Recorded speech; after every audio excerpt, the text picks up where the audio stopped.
listening to Race Day Live on Downforce UK, brought to you by Clapham North MOT, Motorsport Days Live, Stopwatch Hospitality, and Trade Price Cars. Time to go to battle, ladies and gentlemen. Here at PF International, we are ready and off to a rock and roll start with the Senior Rotax Repechage, the B final, and it's the last B final of the weekend before we get into the pre-finals action for the first round of the Two-Toe Money Super 1 British Karting Championships. Jake Sanson from Downforce UK and Chris McCarthy of Karting Magazine up here in the commentary box here at the Paul Fletcher International Circuit for the first round of the 2018 Championships, and we're getting underway for the Senior Rotax Repechage, the B final. Daniel Devereaux and Jason Lockwood are on the front row of the grid, with Elliot Rice and Lewis Brown in the second row from Jack Tritton and Ethan Haynes. Then it is Dan Jones and Taylor Adams. Along with them on the grid, we also have Daniel Youd and Travis Coyne. Then we've got Luke Oliver and Harriet Stiles in the mix, with Tom Darcy and Matt Jones, Alexander Baker and Jensen Butterfield, Mark Ross and Cole Edwards, Ryan Garvey and Matt Martin, George Whitbread and Jemima Hepworth, Luke Francis and Sam Walker, William Newnham and Harry Smithson, Tom Neal and Dan Crackshaw, Kieran Griffith, Alex Pendlebury, Aaron Yao, Lewis Ridd, Peter Jeans and Luke Freestone. 34 drivers trying to book themselves into the A final, and there's only 6 places up for grabs, Chris. It's going to be a really good one. We're getting under starters orders now, and it should be a clean start. The red lights are on. They go out. No, false start. Yep, full start. And that was called pretty early, actually, so clearly too fast off the last corner. Daniel Devereaux, as you said, is going to be the driver who starts this one from pole position. Jason Lockwood, an unfortunate day for him yesterday. He had a really good start to the day, qualified in 12th place, and then got off to a really good start in his opening heat as he took the win. But from there, it all went a little bit pear-shaped for him, so you'd have to say Jason Lockwood is going to be one driver looking to wrap things up pretty comfortably here. Then we've got Elliot Rice. One driver who's made good progress, I've got to say, Taylor Adams, qualified 60th place. He's on the outside of row 4, so if he is to make it through to the A finals, then I think he would have done a pretty good job indeed. Well, there are only 6 places, of course, to go through, so this is going to be one of the most intensive races we're going to have this weekend. And looking down the order, definitely one to watch out for is Jensen Butterfield. And Jensen Butterfield not having the best of luck today. He qualified 22nd on yesterday morning, but of course a former Minimax champion, Jensen Butterfield, on the outside of row 8 will definitely be looking to get through to the A final. William Newnham is another one who should be a long way further up the grid. William Newnham actually qualified 8th place on yesterday morning, so he should be going through the order, but he's got a tough task from row 13. Here we go, we're forming up on the grid down the rolling start straight again. Let's see if we can get this going. And then again! Well, someone, 2 drivers, 78, Jack Tritton, I think that was, just struggled to get going, and we've had someone actually stop. And that is Daniel Youd, I think. Daniel Youd, yep. The 85 has come to a standstill on the main straight, so it's going to be a 3rd rolling lap. That just shows you how the tension is flowing here at Senior Rotax. To be 3 fair, rolling laps. To be fair, in that case, though, it was simply because Jack Tritton just stopped. And then Daniel Youd, as a result, stopped as well. Let's see if he takes the cut through. No, he doesn't. He doesn't take the cut through. I think he wants to get flat on the throttle for a flying start straight away, I think. He should have just about enough time to catch up if Jason Lockwood slows the pace down. Oh, he is slowing them down there, so I think he'll have time. You're right. He should be absolutely fine. In fact, he's already on the back straight, so it's not going to be long for Daniel Youd to get himself back into position. But surely we can't go for a 4th rolling lap. That would be insane. Well, I think... what would that result in? Perhaps to be fair to Daniel Devereaux and Jason Lockwood, though, that wasn't really their fault. That was indeed, no. It's just one of those things of circumstance, unfortunately. But as the drivers come back into position, they will now take up residence again for the rolling start, and this is going to be for the 3rd time of asking we go for a start. So Devereaux and Lockwood, Rice and Brown, Tritton and Haynes, Jones and Adams, Youd and Coyne. Then it is Oliver Stiles, Darcy, Jones, Baker, Butterfield, Ross, Edwards, Garvey, Martin, Whitbread, Hepworth, Francis Walker, Newnham, Smithson, Neil, Crackshaw, Gifford, Pendlebury, Yao, Ridd, Jeans and Freestone, and away we go. And it's a cracking start already from the front of the grid. This is the start that we were after as they blast through, and there's absolute pandemonium at turn 1. 5 karts in the wars there. One has gone away, and we've got 3 of them already in major trouble. Yep, 4 drivers off at the first corner there as Jason Lockwood leads us down towards hairpin number 1. It looks as if that could be, is that Jack Tritton? That's gone up to second place. Devereaux, I think, is in third place. 5th place is Tritton hasn't completed the first sector. So Tritton, Daniel Youd again involved in that one. Cole Edwards, I think, might have been involved in it. Yeah. But there's some big delays, very big delays.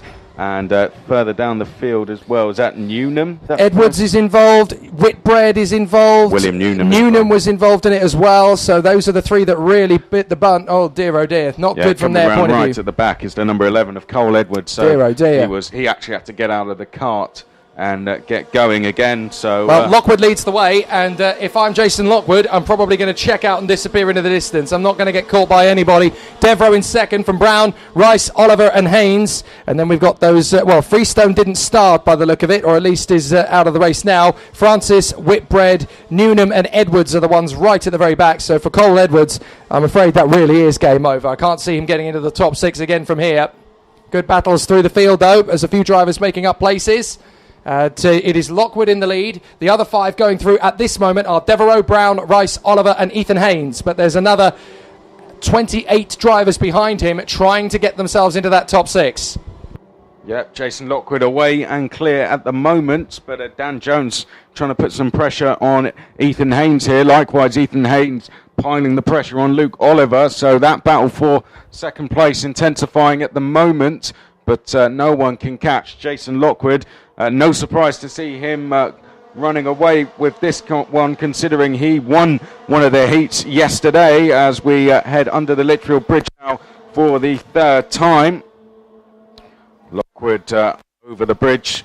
And there was an attempt. I think that was Luke Oliver almost being passed by Ethan Haynes. And, Oliver just trying to say to Haynes, let's work together here. They are both in the positions to qualify through at the moment. Warning flag for Lewis Ridd, who was involved in the last repechage, of course, but the man on the move, and absolutely astonishing it is Kieran Gifford. Up 19 places so far. Started 29th, of course, courtesy of winning the repechage. He's now in 10th. Well, Kieran Gifford is saving his weekend. If you're wondering who Kieran Gifford is, he is in the number 28. So Kieran Gifford, who actually had to come via the C final. Kieran Gifford, just looking back at the results, he qualified really well at Gifford. He qualified in 15th place, but was disqualified from one of his heats. But as he goes under the bridge, who's he lining up next? Well, he's just done a new fastest lap. He's now in 9th. Darcy made the move on Jones going through the 3rd corner. Oh, there's a bit of a tussle for 8th position, I think that is. And Gifford's going to pick up 2 places as they jostle. Look at that. Gifford's going to go straight into 7th place. Beautiful move as Jones and Darcy collect each other and Gifford sails straight past. He's only got to get past one more to book himself into the A final. What a drive this is from Gifford. Right, well, the gap's going to be about a second, maybe a little bit more to the drivers ahead, and Gifford getting his head down. He qualified after the heats 69th and last place. So Gifford is coming all the way from the very back of the C final here to try and come through all the way to the front of the B final. And what a result that would be if he could do it. So from 29th to 1st, we've got an off at Bobby Gain Corner by the look of it.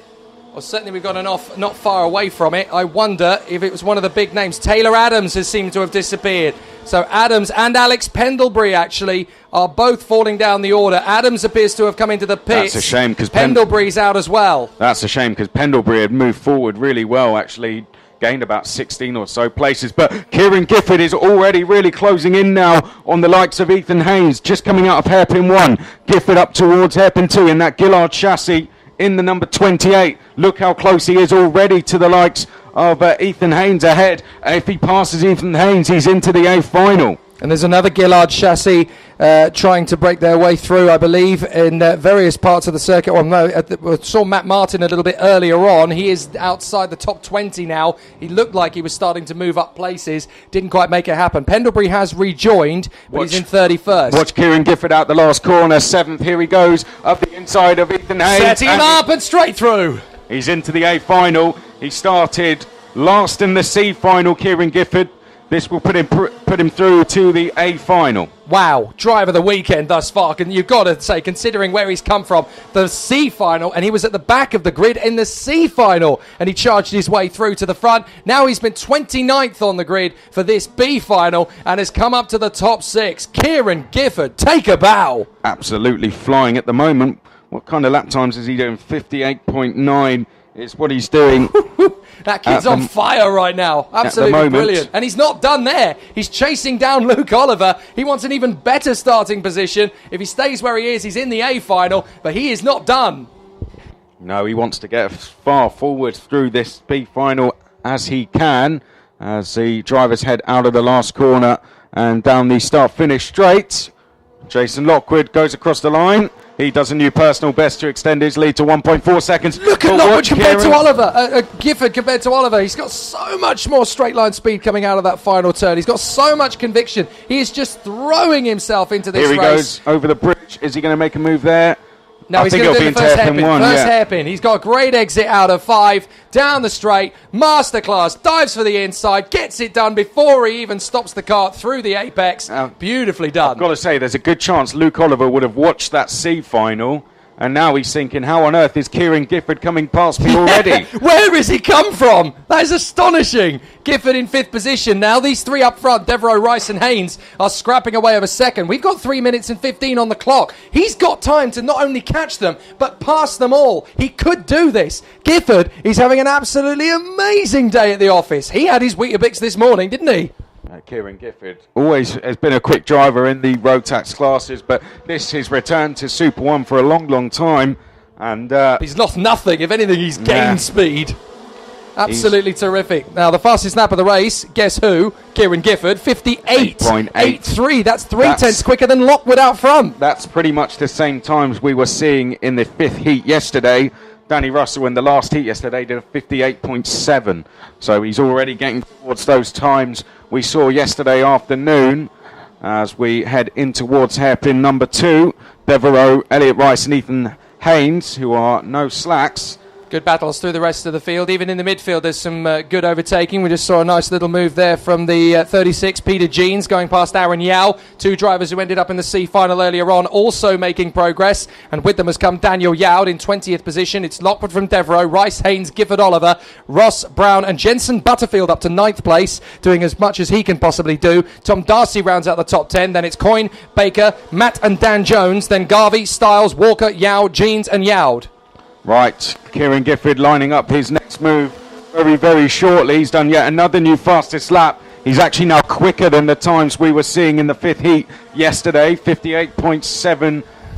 And an average of 52.65 miles an hour around here. That is pretty rapid. And as they come down into the first hairpin, Devereaux balks Rice, Rice balks Haynes, and Gifford gets that little bit closer. Meanwhile, the battle for 7th position could be the important one, because Jensen Butterfield has caught right up to Mark Ross. If he can get through, he's got a minute and a half. If something kicks off up the road, Butterfield could book himself a place in the A final just by being there. Yeah, that's a good shout, actually. Jensen Butterfield is also on, as you said, but Mark Ross has gained 10 places himself. 8 places it is for Jensen Butterfield. Big movers also include Peter Jeans and Aaron Yao, 15 and 12 places respectively. Here comes Gifford out the final turn. He's going to start making his bid. It's now 4 of them in a line for 2nd place. 6th position, Luke Oliver has no assistance or support from anybody. Butterfield's going to line up Ross on this lap and gets through to 7th. He could make the do or die manoeuvre into the first corner. He doesn't do so in 3. And as they come off the bridge, watch Gifford. He's just going to line them up. I wonder if he's being told just to slow it down a little bit now. He's in 5th place, and that will do, to be honest. Well, 5th place is the inside line, so he'll get a good start off the pre-final, whatever happens. There's no need to take any risks. You know, you can get a penalty pretty easily, so I wonder if he's just being told that will do now. Yeah, he's in the top 5. He doesn't have to take the risk, does he? He can get himself into a position. It's the pre-final where he can start to make the progress and then come back. But Gifford has been absolutely lightning in senior Rotax in the first 2 races of his day. Busiest driver on the track thus far this morning, and has got himself back into the top 5 on merit. So how many places has he made? He made 12 places in the C final. And 24 places now, so that's 36 places he's made up today. 36 overtakes from Kieran Gifford, and it isn't even 10 o'clock in the morning yet. Wow. And there goes a move. Well, also almost a move from Ethan Haynes. Well, that's put Haynes on the back foot because Haynes tried to make the move on Elliot Rice, and Gifford may get a chance down the straight. These two are battling, you see, so Gifford may be able to pick up a place. He is going for it. That's a safe move. In a P4 goes Gifford. Nicely done there as he gets the undercut on Ethan Haynes. Haynes was trying to go for the move on Rice. It didn't work. That left the door open, and Gifford knew that wasn't going to give him a front fairing issue. And now he's going for the move on the inside of the next corner. Well, he may have been told to back down, but he wants the inside line of that grid next time, doesn't he? Third position would give him that. He's going for it. 37 places then. That is for Kieran Gifford so far today. And one more could be on the way on what is now going to be the last lap. Dan Ashton puts out the last lap board as we head across the start-finish line. Jason Lockwood leading Daniel Devereaux by just under a second, and Gifford under the Litchfield Bridge has Elliot Rice defending. Let's see if he can make one more place. Well, Butterfield overtook Ross, and then Ross got him straight back again the lap later, so those two bidding for the on-the-bubble position, as it were. But Luke Oliver struggling to stay with these guys, and I don't think Butterfield's going to get a chance to go through to the top six now. They're sorting this out in third position. Butterfield's going to try one last time to go round the outside of Ross, tuck back for the undercut, and try and get him into the second hairpin. Butterfield trying to go for some moves. A last lap battle is ending in a bowling glove spin for the 87. That's Matt Jones who's gone around. Matt Jones spinning there after a battle with Tom Darcy and Travis Coyne, and that's ended his weekend in a cloud of smoke. It was always over anyway, but that's not the way he would have liked to have Well, out of ended the final turn, Jason Lockwood is going to get the victory. Beautiful run from Lockwood. He takes the flag. Second place for Devereaux. Third is Rice from Kieran Gifford. 37 places made up in two races. Haynes is fifth from Luke Oliver. And then it's Mark Ross in front of Jensen Butterfield, Tom Darcy and Travis Coyne in the top 10, with Dan Jones in front of Alexander Baker, then Garvey, Stiles, Walker, Dan Yowd, Peter Jeans, Jack Tritton, Jemima Hepworth and Aaron Yao completing the top 20. Then it is Lewis Brown, the 35, Matt Martin, Dan Crackshaw, Lewis Ridd, Tom Nill, William Newnham, George Whitbread, Harry Smithson and Cole Edwards. I can tell you that Matt Jones, having spun off, is going to come across the line. He got back in the kart and will finish the race. But what a disappointment, considering he was in that battle on the last lap and it was getting quite spicy. But out of the first hairpin, he just got run out of road in the battle and up and over the grass and the curbs. And it was a very dewy morning this morning, so very slippery. Spun the kart and game over. 4 retirements as well in Luke Francis, Alex Pendlebury, Taylor Adams and Luke Freestone. But the winner of the B final and will line up 29th on the grid in the first of the pre-finals, Jason Lockwood. Or is it not quite going to be 29th? Have I done my math wrong? I'm trying to figure out who will start that race from. Who's that? The winner of this one, Jason 29th, Lockwood. 29th. Will he start 29th? Yes, I thought will. it was. I thought it was 28 that booked themselves through. So now we get into pre-finals time. No more repêchages. Final ones, it's the first finals, pre-finals. So now we will get the Junior Rotax season underway for the serious finals. And this has been a really interesting weekend thus far. We've had some cracking races from them. And the big story in Junior Rotax is the main rivalry between our first two. They got a win apiece over the course of yesterday, and they are seriously coming to battle. James Lowther versus Guy Cunnington, and what a show that is going to be. Yep, final one time coming up, so big points now up for grabs. 64 points, of course, going for the winner in both final one and final two. So they are just as important as each other, but often, sometimes people refer to final one as a pre-final, if you like, but really they are exactly the same thing.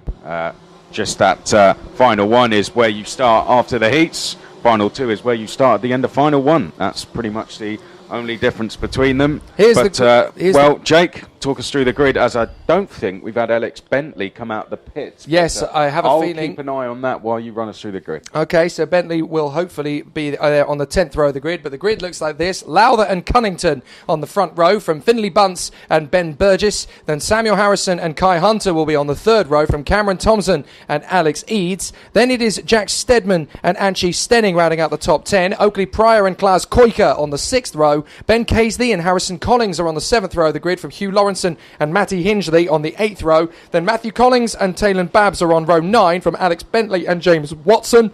Tom Adams and Owen Johnson are on the 11th row. Reuben Brown and Harry Newman Oakley will be on row row 12.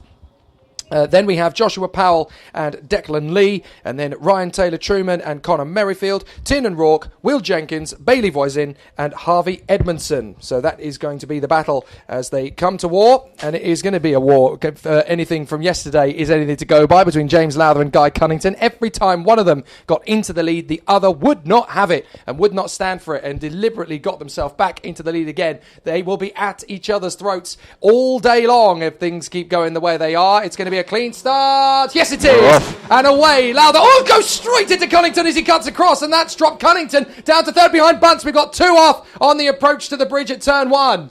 Yep, 2 off already. Cunnington down to third place. An aggressive start, to say the least, from James Lowther. Looks as if, let's see, fourth place is Ben Burgess. Indeed it is, as we head down towards the first hairpin. There goes Kai Hunter into fifth place, and there goes Guy Cunnington into second place. So Kai Hunter into fifth. He's taken with him Cameron Thompson, and Kai Hunter on the attack once again, this time on Finley Bunce. So Kai Hunter in that 95, moving forward well at the moment. He's in fourth place, turns into the chicane, but out front, James Lowther clearing off. Bentley is out there, but his transponder isn't working, and he's just clattered into the side of the 18 regardless. So it was Declan Lee and... it was Ryan Taylor-Truman. Was it Ryan Taylor-Truman? Well, we had Connor Merrifield in the wars there, and the other one who hasn't come through is Declan Lee. Yes. So Declan Lee in the 12 was the one who ended up... coming off the circuit there. James Lowther leads, though, from Cunnington. 0.99 is the gap at the moment. The other one in the wars there was Josh Powell. So Josh Powell did not come through. So Josh Powell was the one who ended up having to recover his cart back onto the circuit. So Bentley is running, I'm being told. His transponder isn't functioning. We'll try and keep an eye on him. Right, Cameron Thompson into the first hairpin, makes a move on his teammate Finley Bunce. So KR Sport Driver past KR Sport Driver. Cameron Thompson went well yesterday. Had a third place in one of the heats, and didn't get the best of luck in the second of his heats, but qualified 9th overall on yesterday morning and moved forward to 7th after the heat. So Cameron Thompson moving forward well at the moment, now into 5th place for the Scottish driver, but James Lowther is being caught out front here by Guy Cunnington. The gap was just shy of 1 second. It is now 7/10. I can tell you that Bentley is currently down in 29th position. Watch Kai Hunter in 4th place, though, because he's caught Ben Burgess here. And will he wait around to turn make four. move? Hunter's going to go up the inside of turn 4 and into third position. Nice move there from Hunter as they go onto the bridge. Burgess trying to respond instantly as they come down the straight. But Hunter signals to Burgess, come on, they're getting away. They're going to do that rivalry thing where they bash wheels and swap positions every single lap. So let's stay with them and try and snab a victory. They could do it. Behind the top 6, it's Alex Eads, Samuel Harrison, Klaus Koika and Oakley Pryor rounding out the top 10. Oakley Pryor definitely one to watch, having had bad luck in the first heat, but won the second heat and qualified third, of course, yesterday morning. So watch for Oakley Pryor. He's in the 66th, the Team Clay Racing driver, running in 10th at the moment. So Lowther versus Cunnington. The gap was 0.9 at the end of the first lap, 0.7 at the end of the second lap. I reckon it's going to be 0.5 by the time they come around. How about that? 0.52. Good guess, yeah, good guess. He's gaining about 0.2 of a second per lap on pure pace, is Cunnington. But look, they're already dropping third place. Watch Cameron Thompson in 5th place here, because I don't know if he's going to want to go past Ben Burgess. He's got his teammate Kai Hunter in 3rd place, and I think Cameron Thompson is make a move in 5th place. Yep, I can see that. Let's see them into hairpin 1. There we go, up the inside. Cameron Thompson into 4th, behind Oakley Pryor. We said to watch out for him. That's him plus Klaus Koika into 9th place. So really nice work there from Pryor and Koika as they run in the top 10. It's Lowther, Cunnington, Hunter, Thompson, Burgess, Bunce, Eads, Harrison, Pryor, Koika, Harrison Collins from Stedman, then Matthew Collins, Casey Adams, Newman Oakley, Anchi Stenning, Hingley in 18th, and then it's Lawrenson and Taylor Babs. Yeah, Taylor Adams up 6 places, Harry Newman Oakley up 8, Tiernan Rourke up 8, Bailey Voisin is up 9, so some good movers so far. But a much calmer first final, Jake. Their first heat from Junior Rotax yesterday. 0.24, but look who's gone with them. Kai Hunter has dropped the queue, and now it's a 3-man battle for the victory because Kai Hunter will not let these guys go. In fact, Hunter, fastest lap of the race, 58.73. Meanwhile, a warning goes out to Bailey Voisin. He's been given a warning flag. Watch the leaders, because Guy Cunnington Cunnington. Surely he's going to have to go Here for he the lead. Here he goes. And Hunter's going to get there as well. Oh, Lowther didn't see Kai Hunter getting involved. He knew that Cunnington was going to be there, but Kai Hunter has caught him by surprise. So Hunter is making full use of their rivalry as Cunnington now checks behind him and sees that it's Hunter and not Lowther and says, great, push me away. Let's get away from James Lowther. But I don't think Kai Hunter's going to play ball. No, well, Kai Hunter. Oh, we've had enough. We've had enough. Now, who's that that's come off? That's one of the Thule drivers, I think. 14. That's one of the big ones. That's Matty Hingley. Well, not for the first time. He's in the wars this weekend. I was going to say Kai Hunter was in trouble in the first heat yesterday, but recovered well in the second heat to finish in the top 5. And now going along very well in this one and could take the lead. I tell you what, he's putting a lot of pressure under Guy Cunnington. And I wouldn't be surprised if we see a challenge for the lead. Finley Bunce over the bridge. Goes into 5th place there. Good move past Ben Burgess. Burgess is coming back at him. He's going to take the place back into the first hairpin unless Bunce can get it back one more time. But Burgess retakes the place. So nicely done in 5th position. But this is what we were saying between Finley these two Bunce up front. again. Sorry. Yeah, Finley Bunce goes again. up the inside, gets that 5th place back. It's very quick moves from them. And then Alex Eads could be lining up a move shortly. But this is great. We now got 4 of them for the lead. Who's going to be the better at convincing the other to follow is the game that they're playing there. I mean, Thompson's in there as well for 4th place now, closing up on the 3 leaders. This is what we said yesterday. Cunnington and Lowther need to stop this mucking about with each other because they're just impeding their chances. Because Kai Hunter's got in the mix now. You say that. They haven't really battled in this race. It's just Kai Hunter. Well, the first lap, he's just got the pace. Yeah. You can argue that run to the first corner when Lowther chopped straight across Cunnington. Here comes Hunter to the inside line to take the lead. He didn't get there. Cunnington slammed the door shut. But yes, this little squabble that Lowther and Cunnington had, Lowther cutting right across on Cunnington, holding him up. I mean, yes, okay, it let Hunter get through. But they need to stop battling like this. It's getting silly. Hunter's going to take advantage. In comes Lowther to take the place back off Kai Hunter into 2nd position. Now watch. He's going to charge after Cunnington, and this rivalry is going to continue. More chapters will be written. Further back, Alex Eads in 7th place was trying to challenge Ben Burgess there, and that's Oakley Pryor making a move on Samuel Harrison. Squeezes the 44 of Sam Harrison, leaves him absolutely no room to manoeuvre, and Harrison on the runoff. That's a change for 8th place then, so at 66 past 44. So that's Pryor up into 8th place. He could make top 6 here if he keeps this kind of progress. We've got time, 5 minutes just more than, plus the lap, of course. Lowther trying to encourage Hunter and Thompson to work with him to close down on his main rival, Guy Cunnington. But we did say going into the weekend that the Cunnington versus Lowther battle would be the one to watch. Finley Bunce has not had the greatest of luck, but he might be able to turn it around. He's still there in P5. Overnight, the KL Sport Boys have found just a tiny bit more pace that they needed to get themselves right in this battle.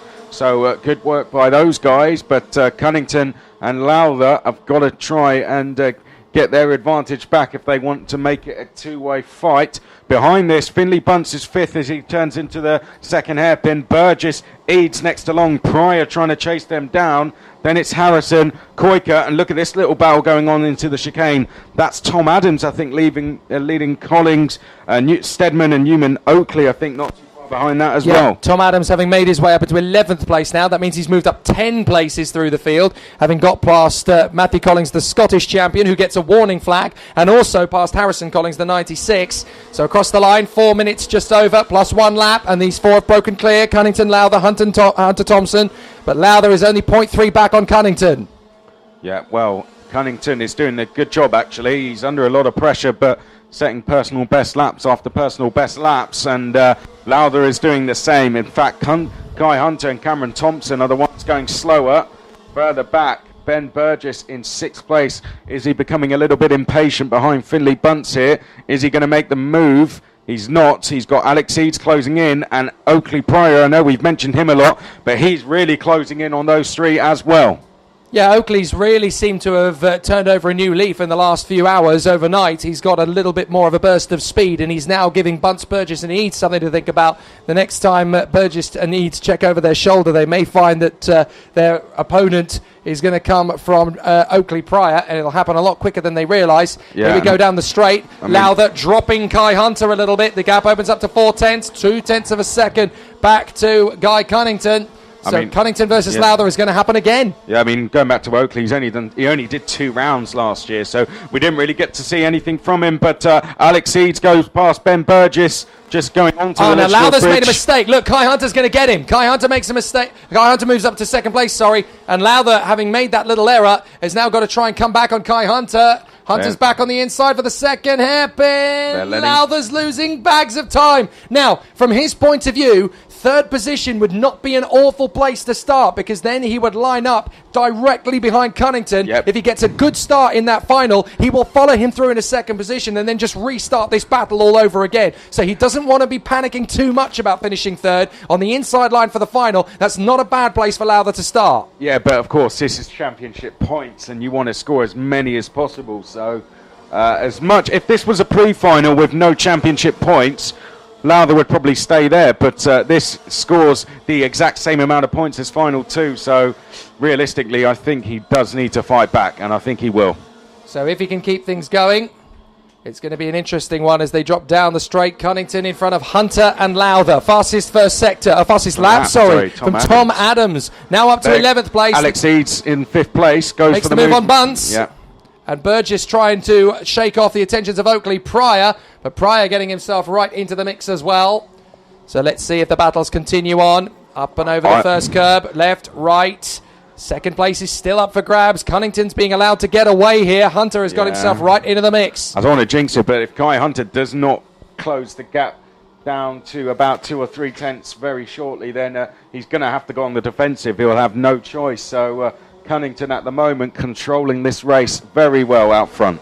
Yeah, he just seems to have got the measure of it. Do you know what? I think Lowther coming across on him on the start, it unsettled Guy, but he said, right, there's no way you're beating me now. I am going to have you. And he has charged his way forward, got himself into a neat position, and he has made Lowther do all of the hard work. And as a result, Hunter is now in front of James Lowther. So from Cunnington's point of view, he'll not be intimidated. Lowther goes for the move, though, into the first hairpin. Back in his second place he goes. So now he has got the nerve to ask Kai Hunter, come on, let's go catch Guy Cunnington. We've got to chase him down. We can still beat him. But they're running out of time rapidly. Yeah, they really are. They're going to have 2 laps. 2 laps to go at the end of this one. At the end of this, so if they were to catch Guy Cunnington down, it would need a mistake from Guy Cunnington to be involved, definitely, as we turn our way through the complex end for the 12th time now. I think Cunnington's got this one in the bag, but never say never as we come out of the last corner. Let's see what Kai Hunter does. Will he actually work with Lowther here? Or New fastest lap for Lowther, 58.59, so he has got raw pace to try and deal with Cunnington. That was with an overtake as well, so... Yeah, that was also with that overtake, so let's see if he's got what it takes to close him down. That's a big gap, though, 0.7 of a second. It's too big. That is too big to beat Cunnington on pure pace. He's got to hope for some help from Hunter and Thompson, and neither of them are going to want to help on the penultimate lap. They're going to want to steal as many points as they can. Behind, though, Bunce is defending from Eads. Pryor has, of course, gone past Ben Burgess, and we're going to, I think, see a 5-way scrap here. Oh, Pryor trying to go right round the outside of the second hairpin. That's Alex Eads. Oh, sorry, Eads trying to go round the outside of the second hairpin. And Bunce absolutely roadblocking him at the moment. Eads trying to get up the inside in a Bobby Game corner. Cool, they almost came a cropper. That was very close. Meanwhile, Cunnington still leads the way from Lowther, Hunter and Thompson, and they are going to continue on into this as Dan Ashton gives them the last lap board over the top of the starting gantry.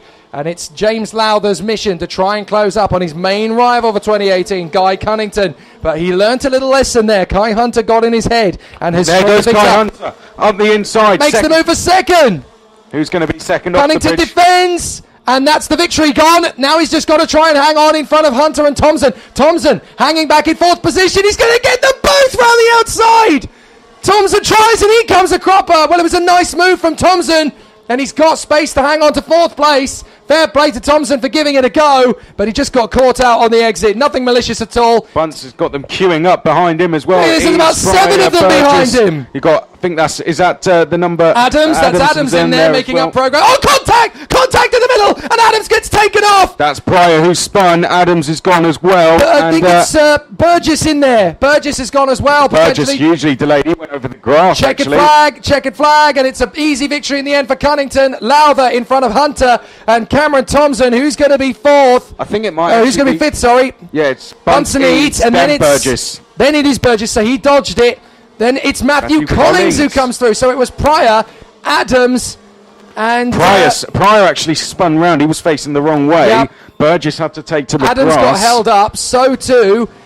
Well, there was another one in there. There were 3 of them in the war zone in that same place. Well, they had a gap behind them. So well, Matthew Collins was the one who fell off the road, I think, in the end. Well, no, he didn't fall off the road, but there's something, for some reason, he wasn't transponding in the second and third. It was Burgess who had to go over the grass. Then it was Oakley Pryor who spun. Pryor spun. And I think everyone else Adams got through, clattered into him and then had to dodge it by stabbing on the brakes. And Eads lost the place to Bunce, I think. On the last lap, yeah. So, well, very spicy last lap in that battle for 5th position then. But Bunce and Eads got away with it.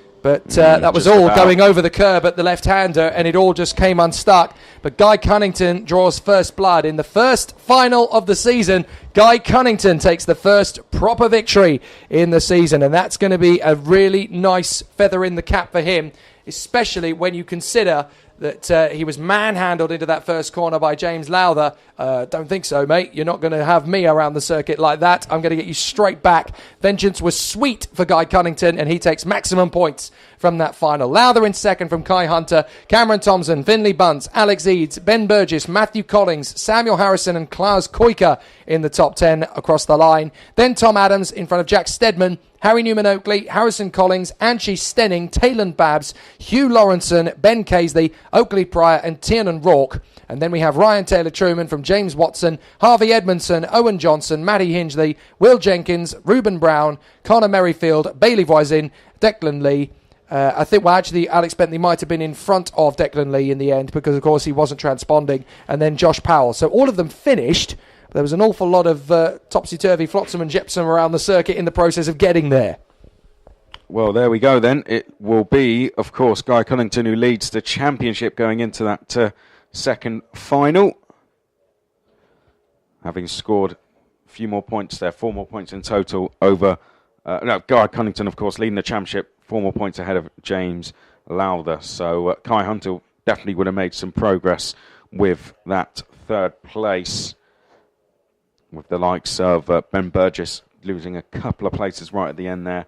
Samuel Harrison was 9th place and Finley Bunce was 5th place. So very close indeed then, as we now get ready for the first final for Minimax. And starting from pole position is going to be Miles Barthorpe. He had a win in the first heat yesterday after qualifying on pole position, and in the second heat then finished in 4th place, having fallen back to about 5th or 6th late on. He eventually did recover to 4th place. Archie Kitching is going to be 2nd on the grid. Sam Gorner will be on row 2, having finished 2nd and 5th place, I think it was, in the second heat. 4th on the grid is going to be Brodie Trahorn. That was a 5th and a 3rd yesterday.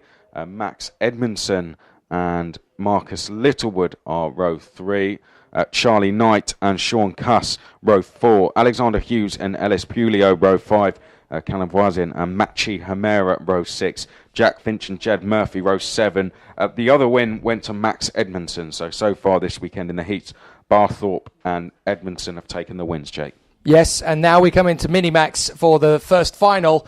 And guess what? As if it wasn't tense enough, we now have moisture coming down from the sky on the circuit. It is raining around the circuit, and it's not too heavy as yet, but it is definitely going to make things that very difficult position. It's going to be greasy for the drivers, and it's that fine line between wet and dry that the drivers are not going to enjoy.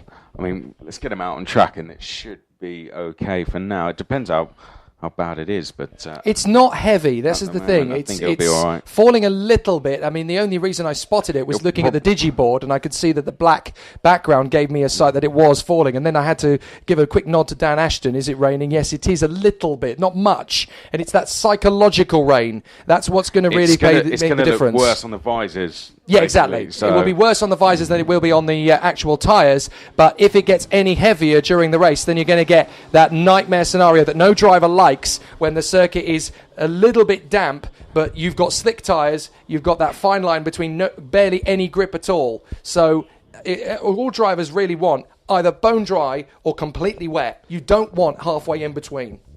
No, and especially once you've already started the race and there's nothing you can really do about it.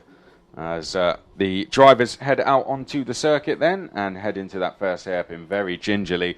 A lot of them already taking what you'd consider the wet line, actually. So they've really got to try and get the tyres up to temperature straight away and experiment with that racing line just to see how good it really is as we start to head down to the chicane.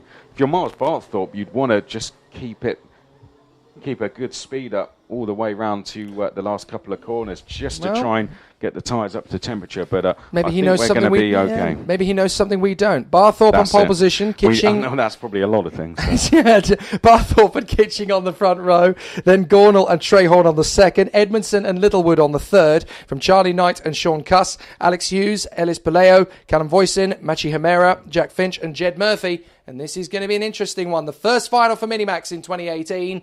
And if Miles Barthorpe continues his progress from the heats, he will continue his march, having had 2 wins already. Can he make it 3? But more importantly, maximum points in this one if he can. Here we go. Cracking start from Sam Gornall into second position immediately. Oh, there's a little bit of tiptoe.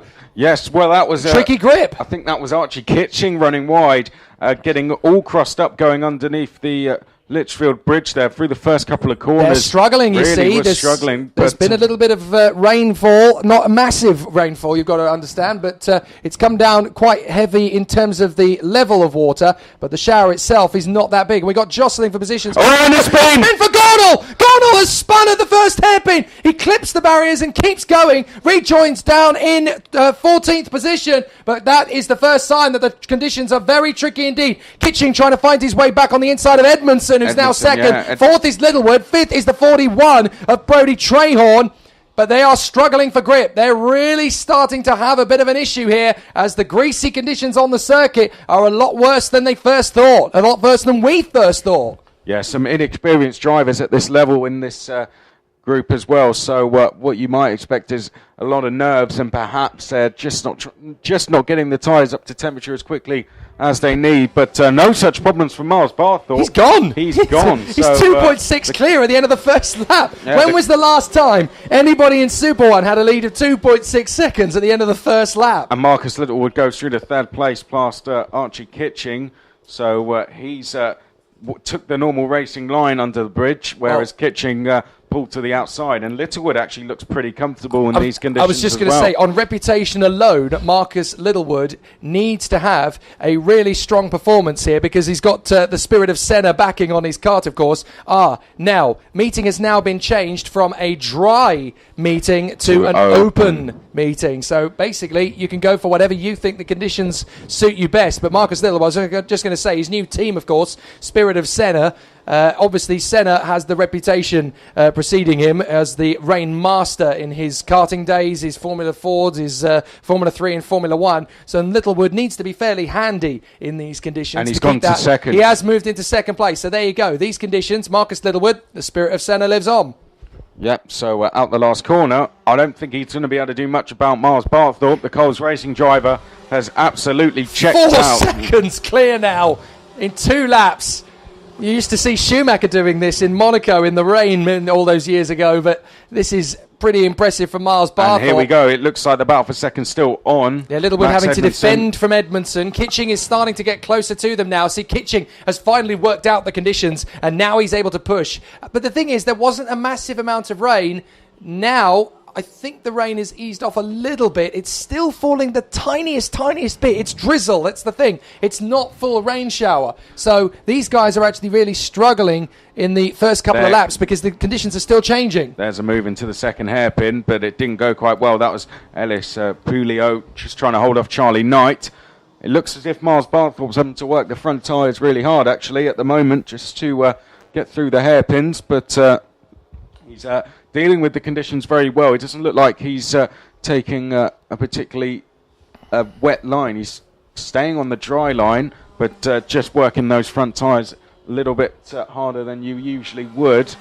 For the rest of the drivers, they seem to be debating with taking a more wet line, but At the moment, Barthorpe checking out front, and he's around 4/10 quicker than the rest of the field. Well, now that the clerk of the course has declared it an open meeting rather than a dry, the yellow flags. Yeah, yellow flags. We've got someone off at Lichfield Bridge. Now that looks to me like one of the Chaos Sport drivers. No, we'll see who comes through. I don't actually know if they've got any drivers in this class. Well, it certainly looks like a Cosmic Chassis anyway.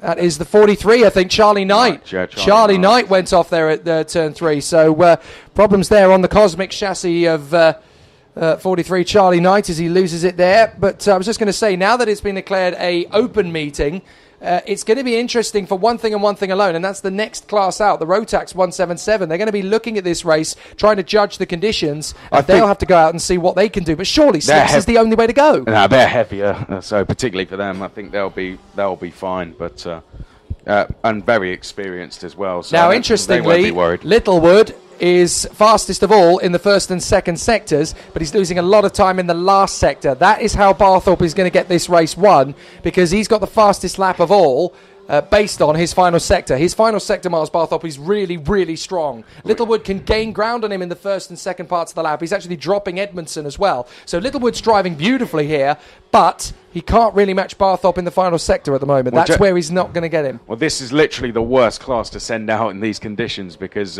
carts are so light. Very light. If this was the first race of the day, then the organisers might be able to swap the timetable around and say, right, we'll put the 177s out, then the senior Rotax, then the junior we got another off. We've had another off, and I think that is Charlie Knight again.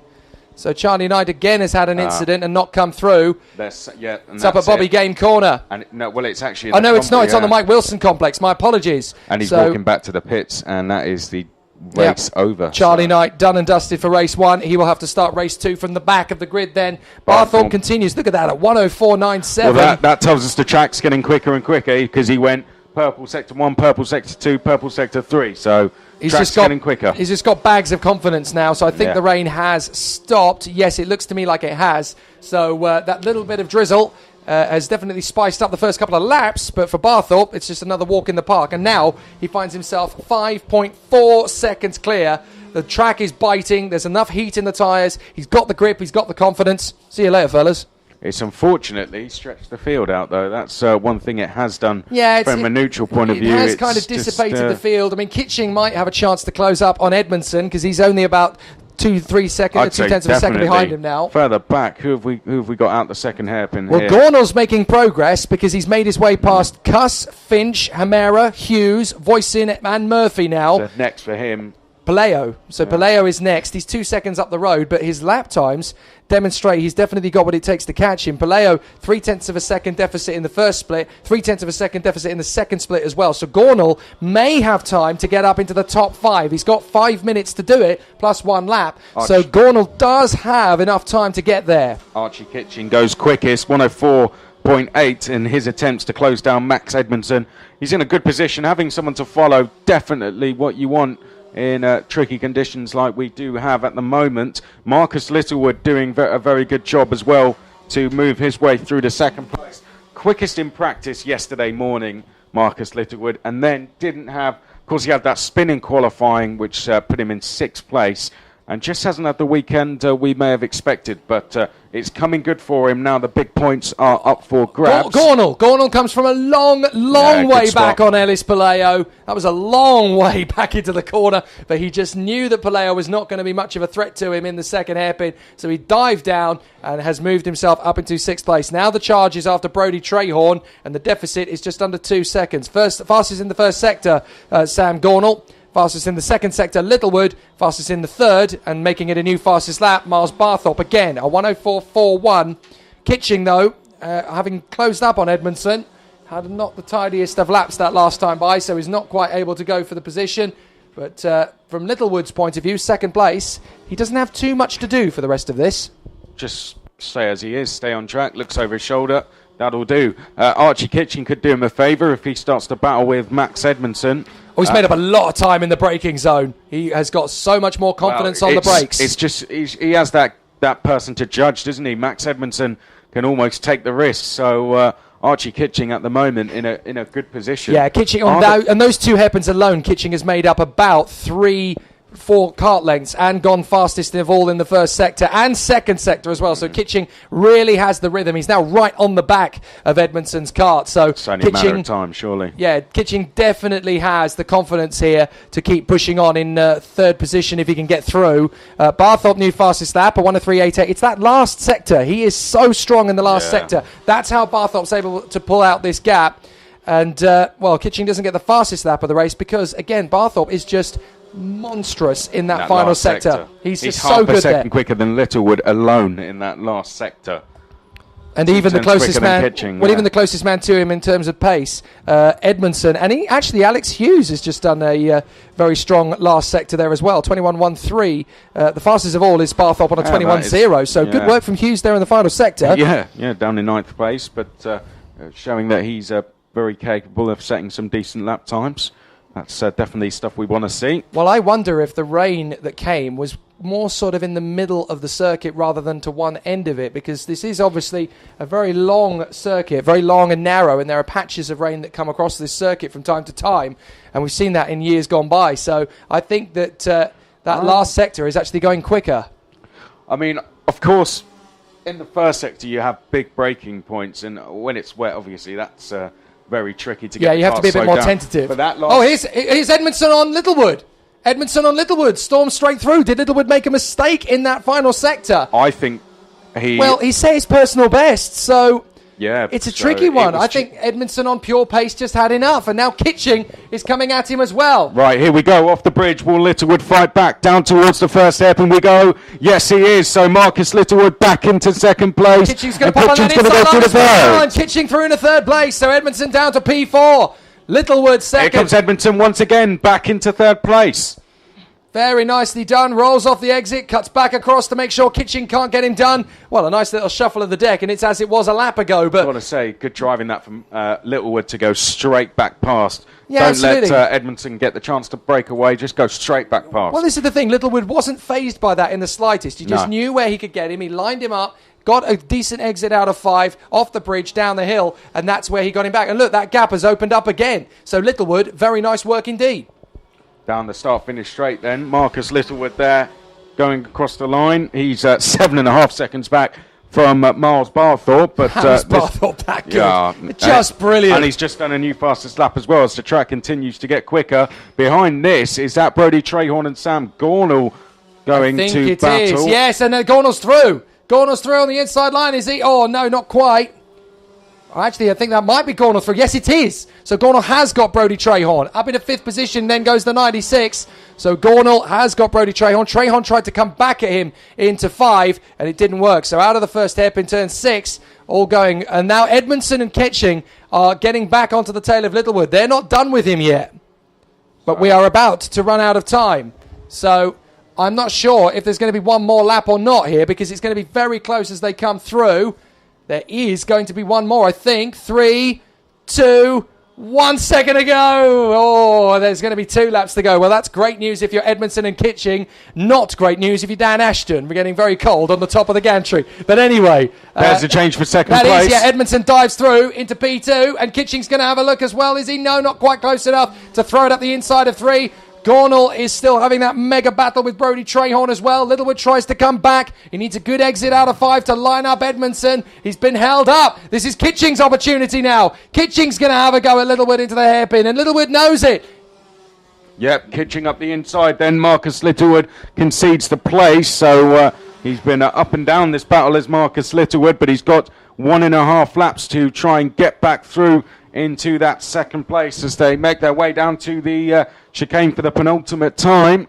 Out front, Miles Barthorpe will start a new lap. But, look at this battle. Trahorn's got back past Gornall, and they're getting closer for Sean Cuss and Alex Hughes. They're getting into the mix as well. Last lap board goes out. In fact, it's Ellis Puleo, isn't it? Ellis Puleo, sorry, you're right. Yes, Puleo and Cuss trying to go, close up on Gornall and Trahorn. You're right. Trahorn has got through. Last lap board goes out. Barthorpe's already gone through it.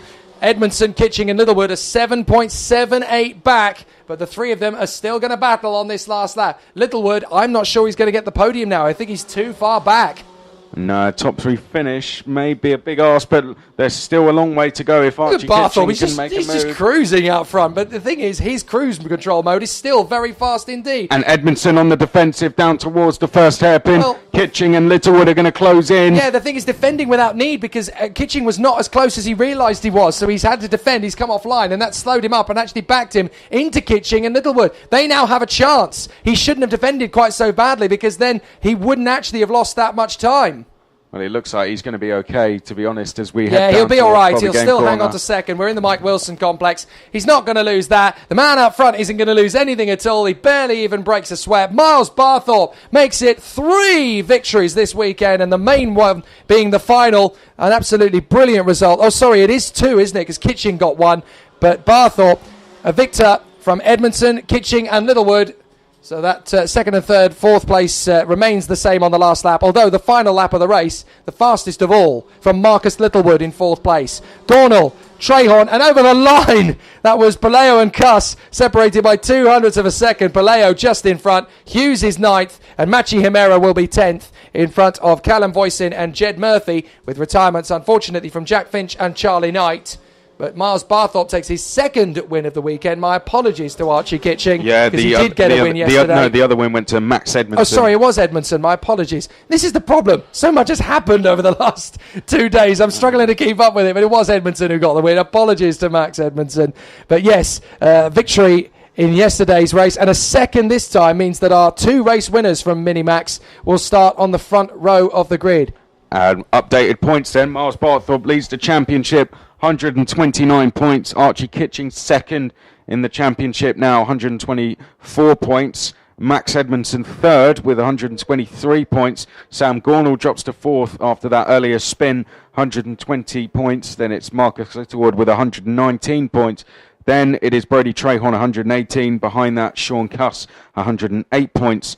Charlie Knight, 105 points. Alex Hughes, 105 points. And then it's Palaio with 104 points, Jake. So we'll keep an eye on that virtual championship as the day goes on. Obviously, it's very early days, absolutely, but it's always worth keeping an eye on, isn't it? And of course, it's all unofficial until it's been confirmed and signed off. Yeah. So we have to make sure that it's then confirmed by the end of the day.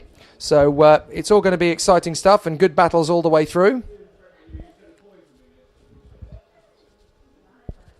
So that is where we stand. We're about to go into the Rotax 177.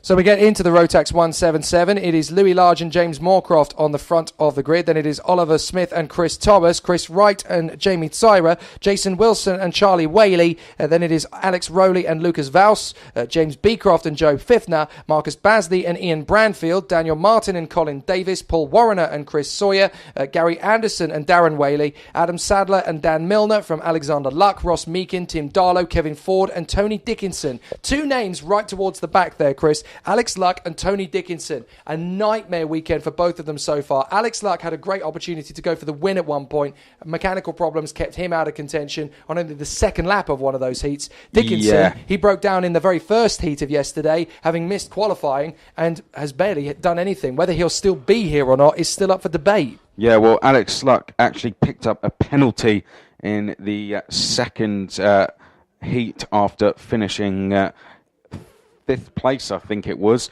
which dropped him all the way down to 20th place. And as for the opening heat, unfortunately, Alex Luck did not finish the race. But, well, in terms of the grid, of course, Jake, having just gone through the grid there, Louis Large has taken both wins so far. James Moorcroft, a good weekend for him so far. Qualified 7th place yesterday and then went on to finish 2nd and 4th place in the heats.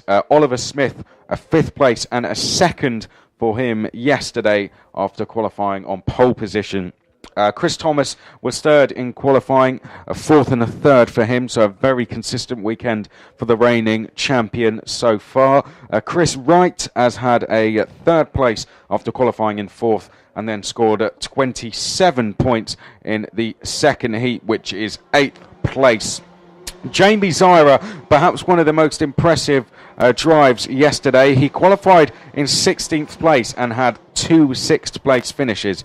So 20 places gained for him so far this weekend. Jason Wilson, another driver to progress pretty well. He qualified in 13th place, had a good start to his weekend with a 7th place. In the first heat. Not so lucky in the second heat, but still 7th for him. Charlie Whaley, 15th place on the grid, has moved up to 7th place, scored 25 points in the opening heat and 26 in the second, so a consistent weekend for him so far. Alex Rowley, on his return to Super 1, 17th in qualifying, has moved forward pretty well, the Air Motorsport team owner.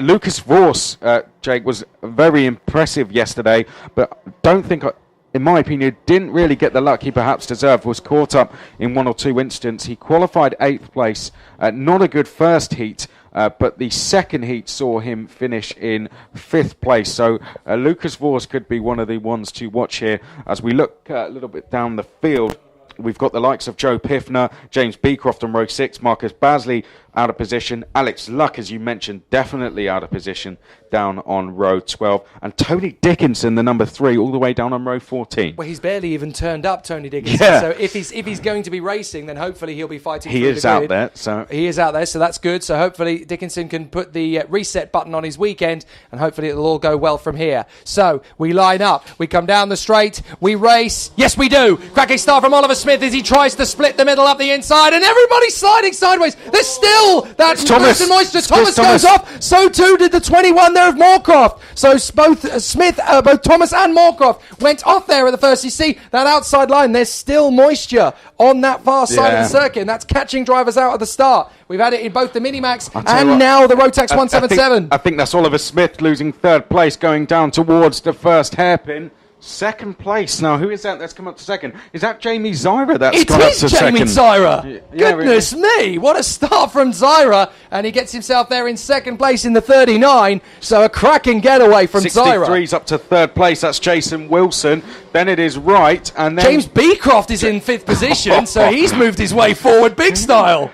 Well, hectic start to say the least. I don't know how Oliver Smith got round turn 1. He was completely sideways. He was. Looked like he was in a rally car going round. Do you know what? That was more corners. McRae than it was Button, wasn't it? But anyway, out of the final turn, our race leader is still Louis Large. Mechanical flag for the 92. Oh, disaster. That is a disaster for Gary Anderson. So he obviously got damage in that first corner melee. But look at the order. It's absolute shuffles because we've got Large from Tyra. Wilson, there is the 92 coming in, Gary Anderson. So he'll rejoin us later. Oh, listen to that. Doesn't sound good, does it? Better at darts. Yeah, absolutely. Large, Zyra, Wilson, Smith, Beecroft, Whaley. That's Charlie Whaley up in 6th place. Cracking start from him.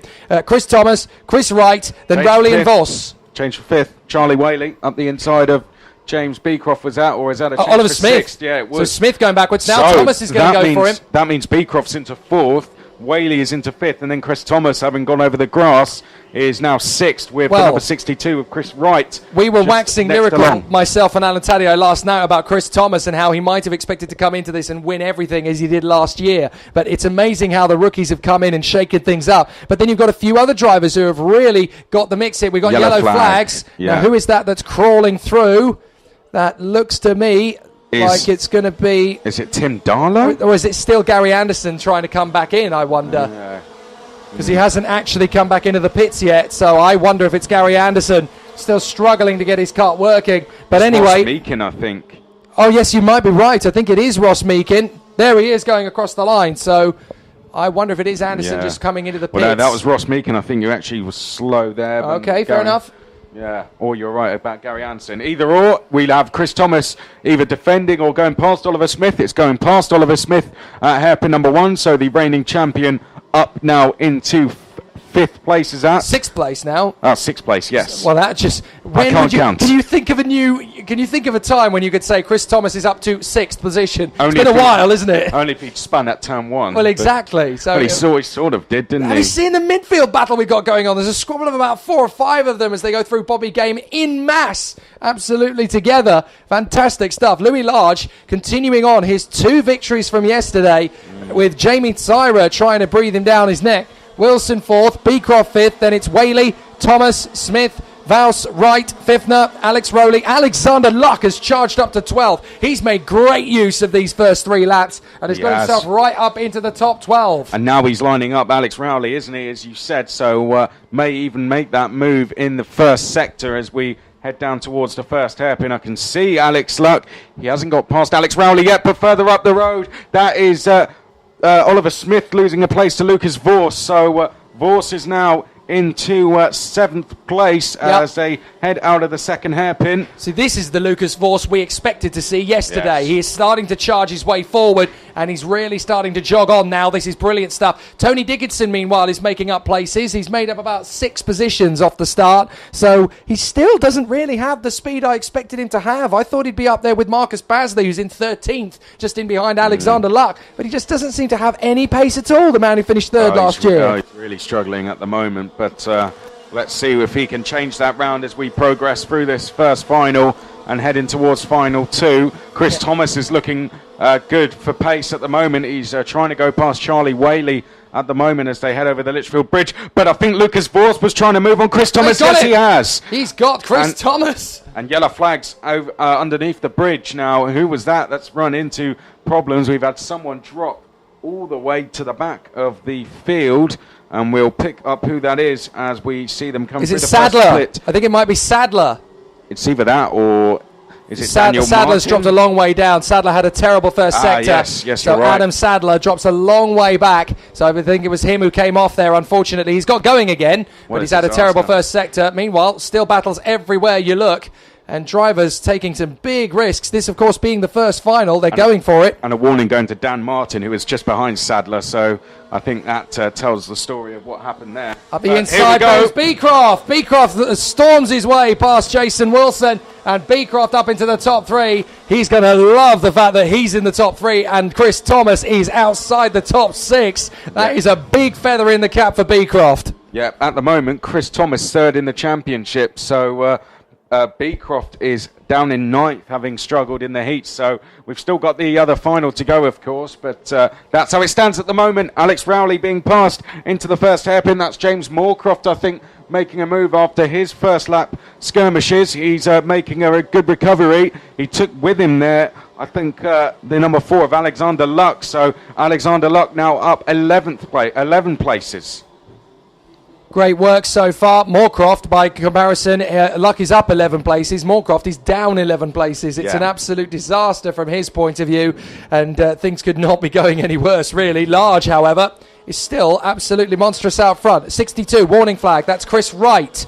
So Chris Wright, who was right near the front end of the field, is now down in 10th position, and he has been given a warning flag. So something happened on that lap that the officials weren't particularly happy about. New fastest lap for Colin Davis. Colin Davis has done a 60.16. Oh, got a battle coming up for 4th position. This is Wilson, Whaley, and Vaus.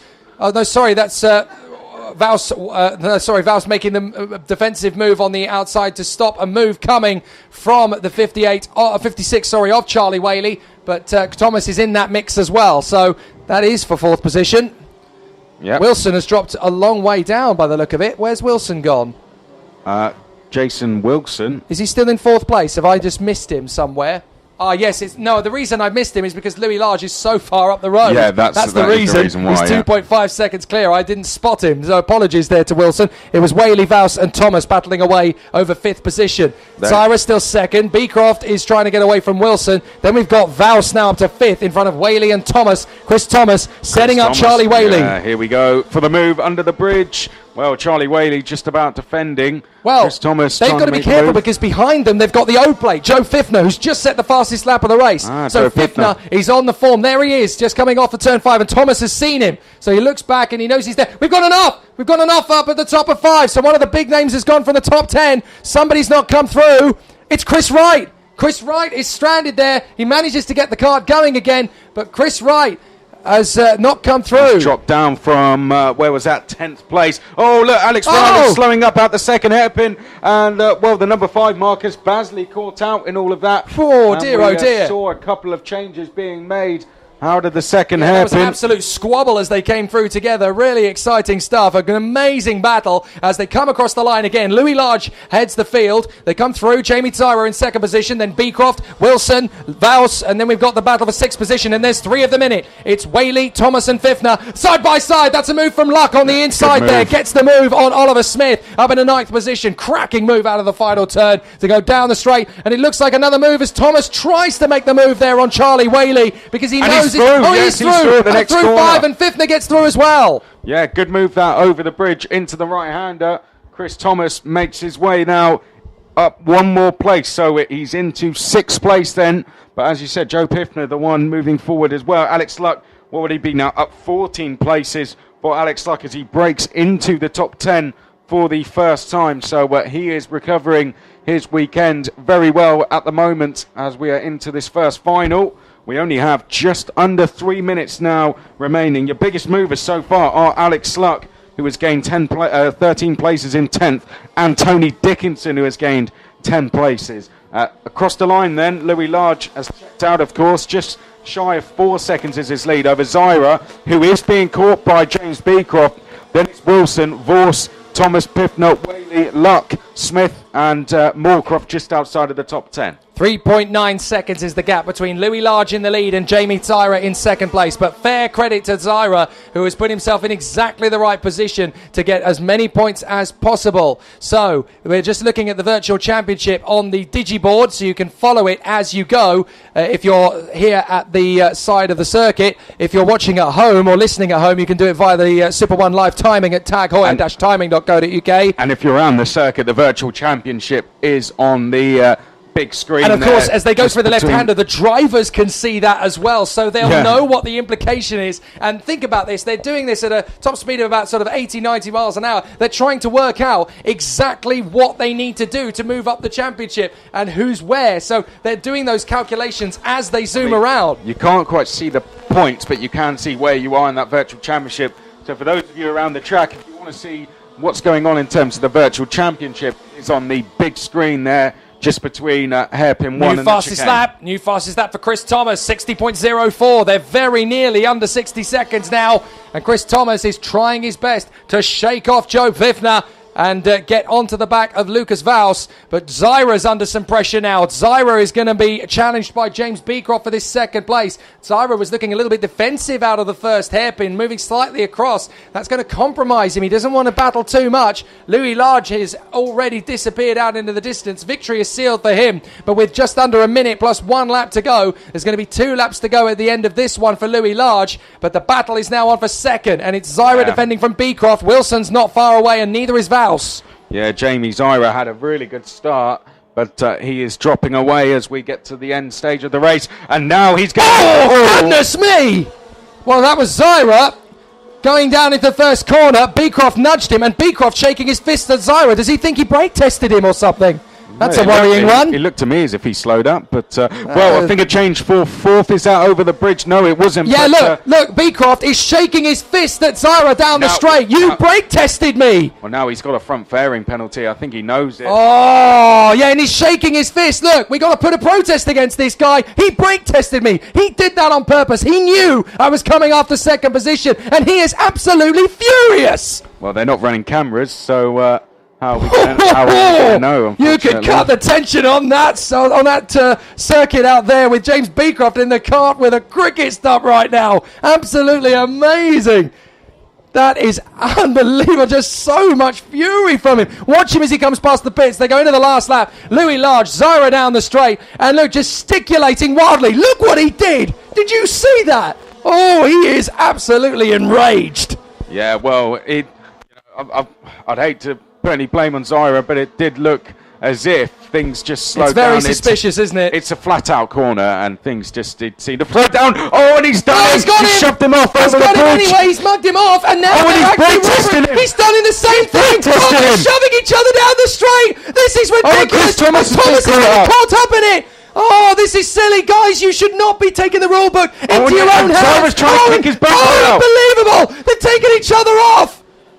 Chaos of them are off the road. This is ridiculous. These two drivers taking the rulebook into their own hands. Beecroft is out of the car. Zyra is going backwards. This is ludicrous. They've just decided to take the rulebook into their own hands here. And Alex Rowley can't get past Jamie Zyra. Well, out in front, it's all academic to Large. Where? Large is going to take the victory. No problems at all for that. Second place. Is it going to be Wilson or Vals? It is Vals. Vals gets second place. Wilson is third. Fifner is fourth in the end, in front of Thomas and Whaley, Luck, Moorcroft, Oliver Smith and Colin Davis.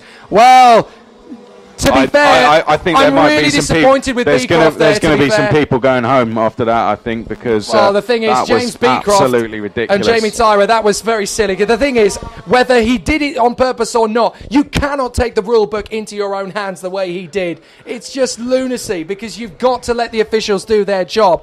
They will see what Jamie Tyra did. They will see what Beecroft did in response. And unfortunately, I think the book is going to get thrown at both of them. What a shame. Well, Beecroft just started brake testing him all the way down the straight, having... it looked as if he'd gone for a move and then shoved him off going over the bridge. That ended up being far too And then all you see was Zyra just trying to kick his bumper out all the way down between the two hairpins. And then Chris Thomas got caught out. In the end, James Beecroft was spun off. All it did was delay other drivers around the circuit as well. And what did we have in all this? Vorst got second, Wilson got third, Fifner fourth, Thomas in fifth from Whaley. Alexander Luck got seventh place, up from 16 places back. Moorcroft got eighth, Oliver Smith ninth, and Colin Davis 10th. Now, at one stage, Jamie Zyra was second in the virtual championship. He's now eighth. So Louis Large has gone to the top. Chris Thomas has gone to second. Beecroft isn't even in the top 10 anymore. Moorcroft has gone to third. Smith has gone to fourth. Wilson to fifth. Vorst to sixth. And it's Charlie Whaley seventh. Zyra eighth. Joe Piffner ninth. And Wright has come up to 10th place. Well, I tell you what, that was chaos. I've never seen anything like that played out on the circuit by two drivers just deciding to dish the dirt on each other in such a way. And I can tell you this, the officials will not let that stand and will not tolerate that kind of behaviour on a racetrack. Eventually, that just kind of descended into thuggery in one sense, didn't it? I mean, it was just ludicrous how that worked out. So that is obviously not going to be the last that either driver will hear about that one. But... well, let's move on to a happier moment, I think, as we continue on with things. So we move on to the X30 Minis the next time around. So the X30 Minis go through.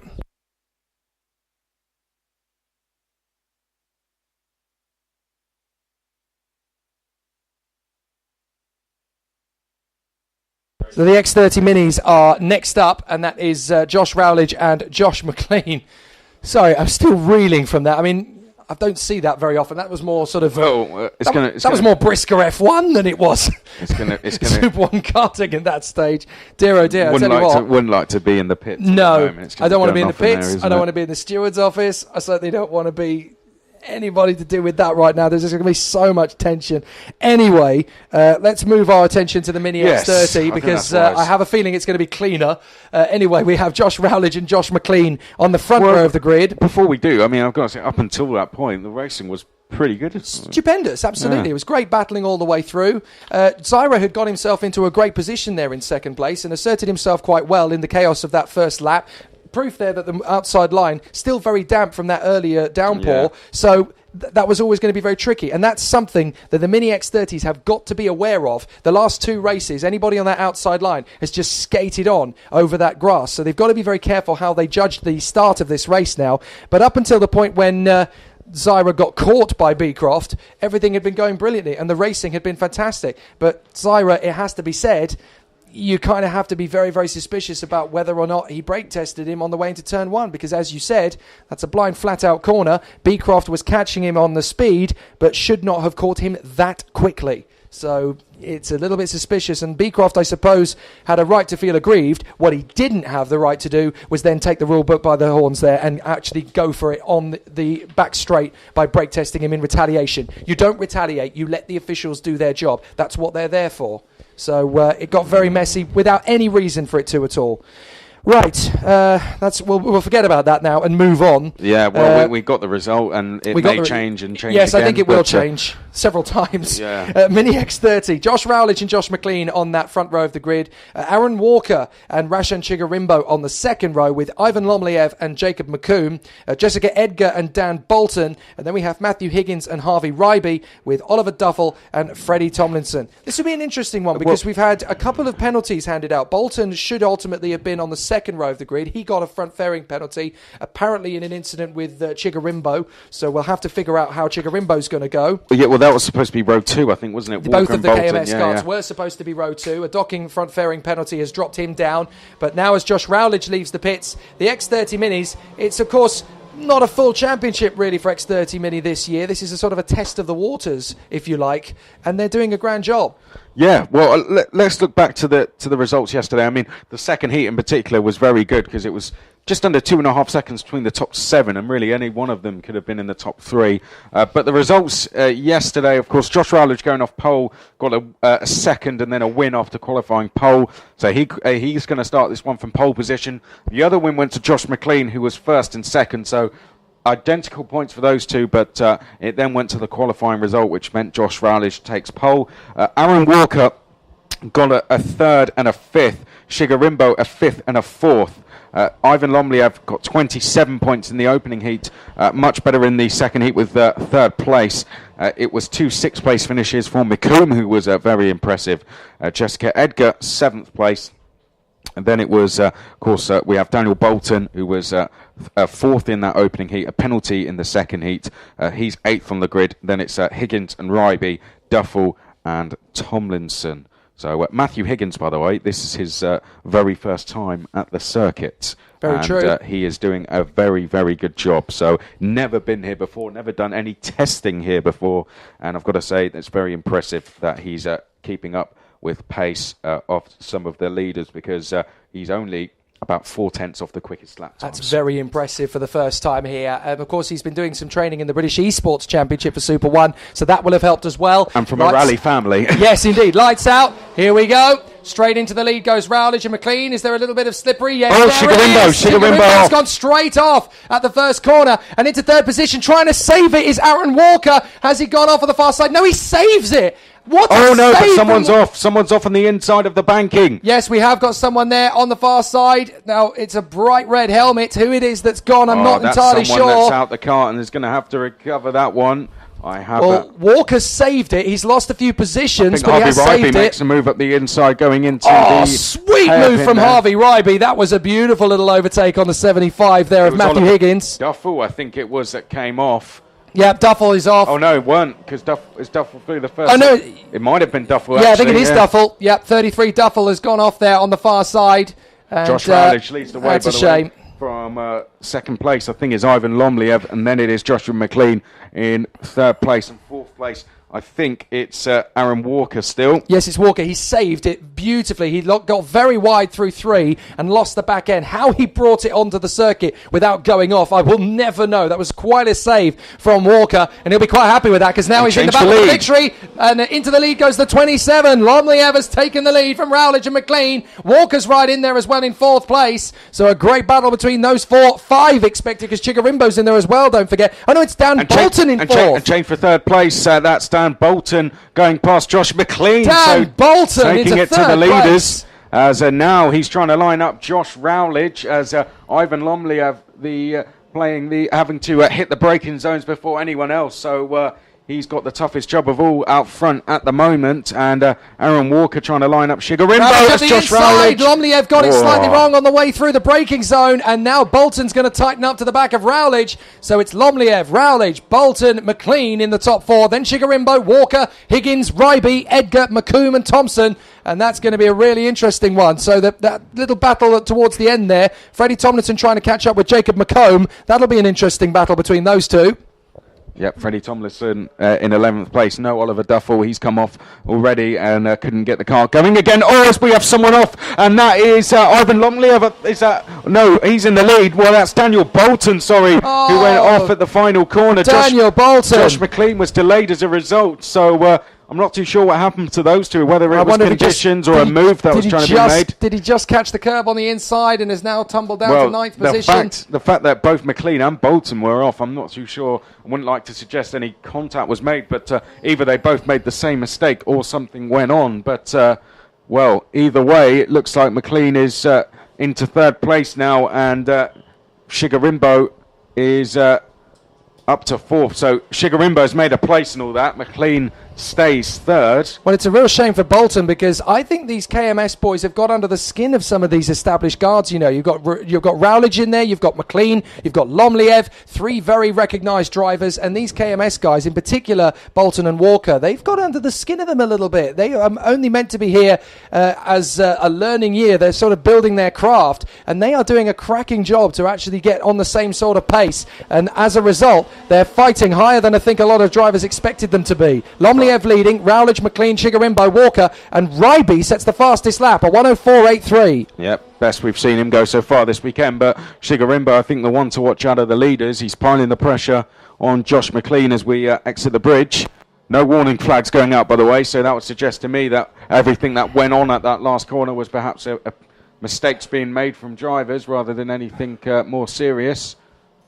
As Josh McLean now starting to find his rhythm once again as he is trying to close down Josh Rowledge, who is actually quickest on track. So slowest of the leaders looks to be Ivan Lomliev at the moment. So Ivan's got to try and up his pace here. He's doing a good job out front. He's got a gap of just over a second, but Shigarimbo going purple in the second sector. Slowest through the second sector looks to be Lomliev and Rowledge. So everything would suggest we're going to get 4 for the lead very shortly. And then we've got a gap back to Walker, Ryby and Higgins. Oh, a bit of a slide out of the final turn for McLean, and that's going to line up Shigarimbo. And not for the first time, so that looks like a tricky corner for these Mini X30 drivers. Well, they are lighter, of course, than the Rotax 177s, exactly. And I'm not sure. Change further back. I think that was Edgar on Bolton.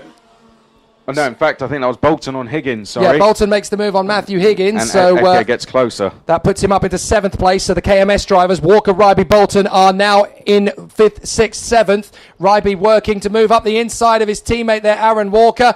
So Harvey Ryby takes the lead of the KMS drivers. Now they're working together. Let's go after these guys. Chigarimbo's going after McLean. This could work beautifully in their favour, actually. Edgar trying to move on Higgins there. That almost saw her getting a penalty. Oh, and a yellow flags! Who's that's gone? That's our leader. Is that our leader? That is Lomliev.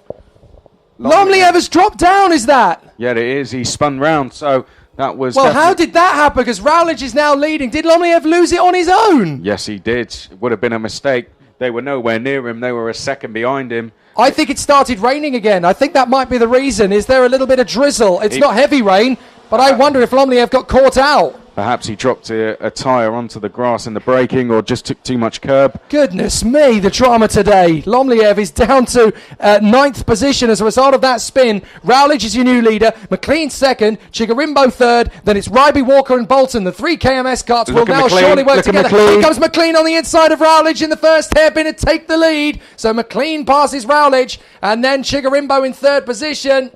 Let's see if he can have another crack at him, Rowledge. He goes wide. Chigarimbo's going to need to cut back under. So now the KMS boys are at 4th, 5th and 6th. Ryby, Walker, Bolton. And then it is Matthew Higgins, Jessica Edgar, and the recovering now Ivan Lomliev. Let's see what he can do now from 9th place. Then we have Jacob McComb. Not got the pace he had yesterday. Perhaps that's due to the conditions. Then it's Tomlinson and, of course, Oliver Duffel watching from the sidelines as we complete lap number 6. Chigarimbo's looking pretty feisty on the back of Rowledge at the moment. Here come the KMS boys. And Ryby goes to the back of the queue. So Ryby has now been passed by both Walker and Bolton. So Ryby goes into 6th position. Is he going to get a bit of an attack there from Higgins? Oh, and change for lead. Rowledge over the bridge. Yes, takes Rowledge the lead from McLean. There. Chigarimbo's now working with McLean. They're both going to push past Rowledge. Chigarimbo ends up getting a little bit held up in the process of that. McLean's through. Chigarimbo's through. Up into 2nd place. Rowledge down to 3rd. Into the second hairpin. It looks as if Lomliev's about to make his first move. He's trying to line up Jessica Edgar, but doesn't get through for the time being, so it stays as it is, as Shigarimbo goes for the lead. He's going to get support from Rowledge. Rowledge is going to go through as well to second position. Rashan Shigarimbo leads the race at the moment then and takes it into Bobby Game corner. So as they come off Mike Wilson Complex, Rashan Shigarimbo leads. Rowledge is second. McLean is third. Then it's Walker, Bolton, Ryby and Higgins. Down across the start-finish line we go. Shigarimbo, Rowledge and McLean. Your 1, 2, 3. Rowledge trying to line up a move underneath the Litchfield Bridge, but for now he stays in position, or does he? Going onto the bridge, Rowledge back into the lead. So these three continuing to change positions. Higgins makes the move on Ryby further back, so Higgins is up into sixth position on Harvey does Ryby. he? He's made a bit of a mistake, but that might be Harvey Ryby's chance to get back. Rowledge and Shigarimbo first and second, McLean in third, and Ryby does get Higgins back into the hairpin. Good move from Harvey Ryby. Well, these two battling away. Ryby trying to convince Matthew Higgins to follow in, but I don't think Higgins wants to play ball at the moment as they... and behind them they now have Ivan Lomliev, so they're going to need to step up the attack. Lomliev's going to be coming at them. He's gone past Jessica Edgar on this lap, so we'll watch out for the number 27. What has happened to the pace of Jacob McComb? He's absolutely nothing. I think personally it's the conditions. I think yesterday in the dry he was very quick. He was very quick. I think it's just the conditions. I don't think he's as experienced as the other drivers. Fair enough. I mean, McComb had some amazing speed yesterday. He just doesn't seem to have worked his way today. Shigarimbo on the back of Rowledge very nearly binned it into the barriers at turn 2 just before the Litchfield Bridge. He was lucky to save that one. And we've seen a couple of drivers come off there and it'd be very nasty indeed. Off of the back of 5. Shigarimbo trying to stay with Rowledge down the back straight. Just under 3 minutes to go, plus that one lap, of course. Shigarimbo deciding to back out of it. Lomliev trying to make a move here on Harvey Ryby. And Ryby defending beautifully to Ivan Lomliev. That's no slouch you've got behind you. That's Lomliev, and he is making very hard work of it for Lomliev to come through. Harvey Ryby, a tower of strength. If you look at his helmet design as well, Lomliev up the inside finally gets him, but Ryby is actually running a brilliant little helmet design. You can see he's actually got Lest We Forget and poppies all over his helmet. It's a lovely little Armed Forces tribute helmet.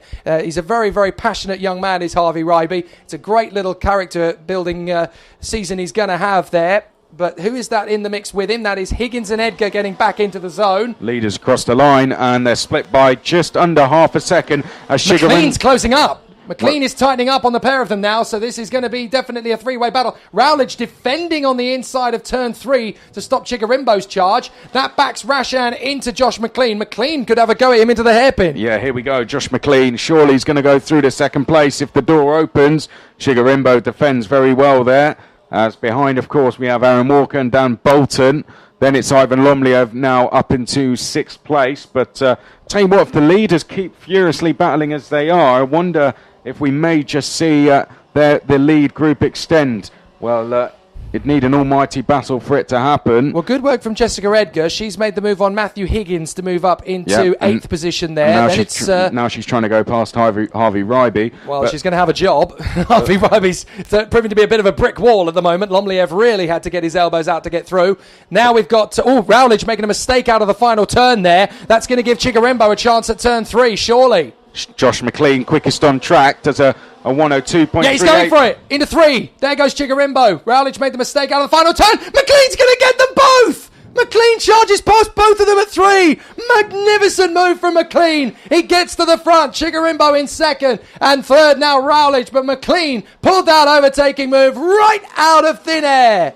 Yeah, Josh McLean into the lead. Quickest lap for Ivan Lomliev, by the way, as he's now trying to close down 4th place. He's already gone past Daniel Bolton on this lap. So next for him is going to be Aaron Walker as Josh Rowledge going for 2nd into the chicane and takes it. So that's good a lovely move. Nothing Shigarimbo can do in response as well. So Rowledge absolutely on the knife edge over the curb there to get Josh McLean. But Joshua McLean, where did he find that overtake? I know why the guys at Fusion pick the drivers they do. There's obviously something pretty canny about them, but McLean, who's been racing out in Europe in the winter, this kid has got something magical up his sleeve, and he just waited till the perfect moment to dispense it on Rowledge and Shigarimbo.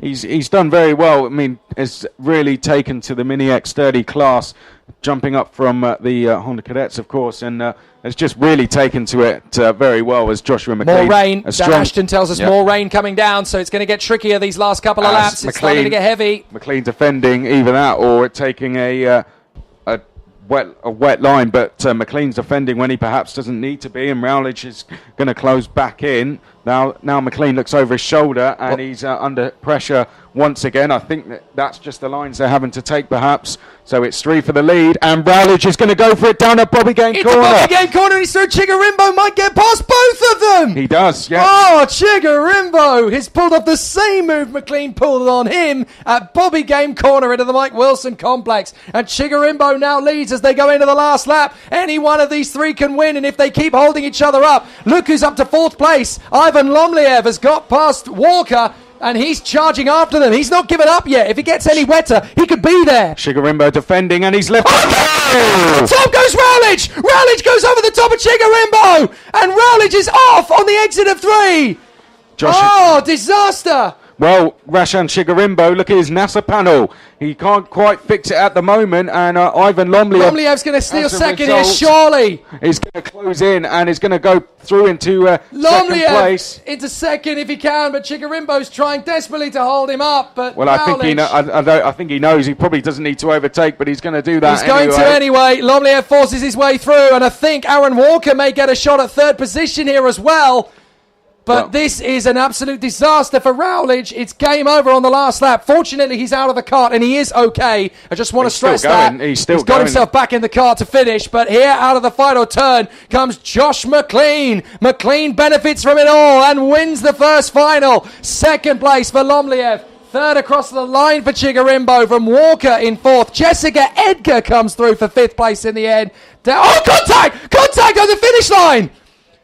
That is Ryby and Higgins came together at the finish, just over the line.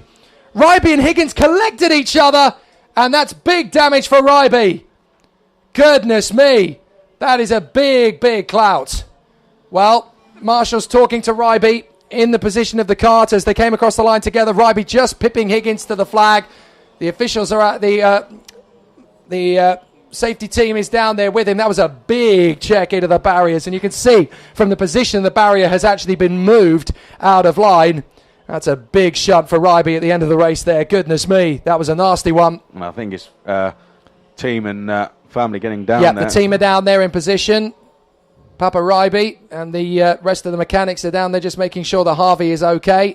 That was a very hectic end to the race with Rowledge tumbling over the top of Rashan Chigarimbo. Rowledge did come through to finish 11th in the end, by the way, but McLean gets the victory from Lomliev. Chigarimbo in 3rd from Walker, Edgar, Dan Bolton. Ryby crosses the line 7th in front of Matthew Higgins, then Jacob McComb, Freddie Tomlinson and Josh Rowledge. Rowledge is going to be sick to his stomach to finish 11th place when that could easily have been the victory. He got pole position for this one, don't forget, in qualifying, and was starting this first final from that first position, but a big incident there at the end of the race between Matthew Higgins and Harvey Ryby, and a big moment. Josh McLean takes the victory. Chigarimbo in 3rd on the road, but with that damage, will he be able to keep his 3rd place? Not just that, you have the incident as well. I wonder if anything will happen there.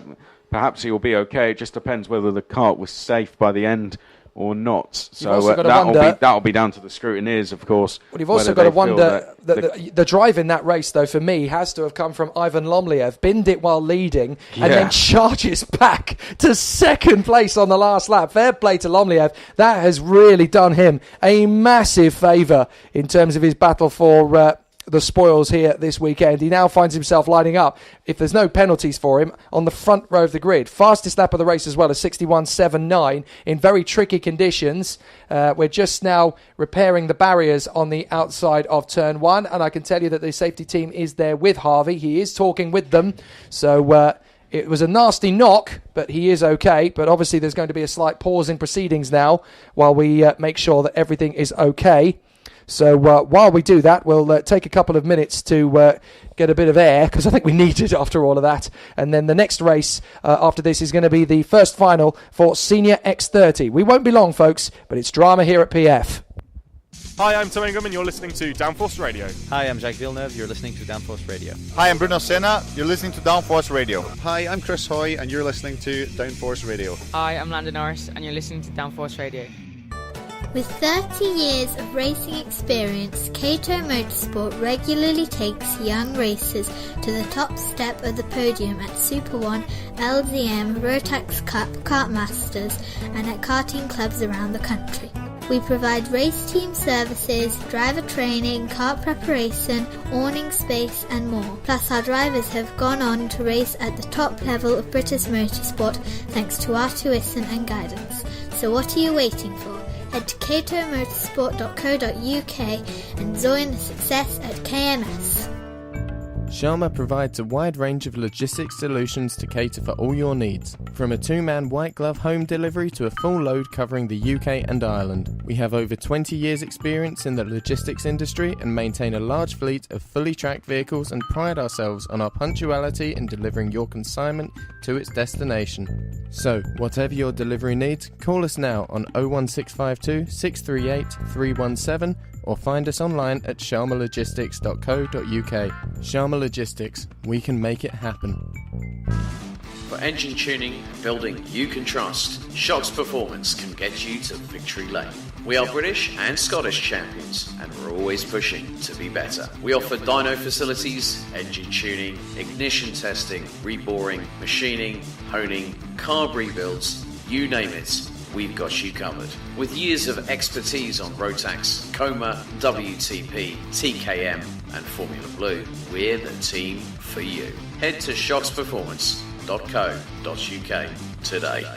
Hi, I'm Tom Ingham and you're listening to Downforce Radio. Hi, I'm Jacques Villeneuve, you're listening to Downforce Radio. Hi, I'm Bruno Senna, you're listening to Downforce Radio. Hi, I'm Chris Hoy and you're listening to Downforce Radio. Hi, I'm Landon Norris and you're listening to Downforce Radio.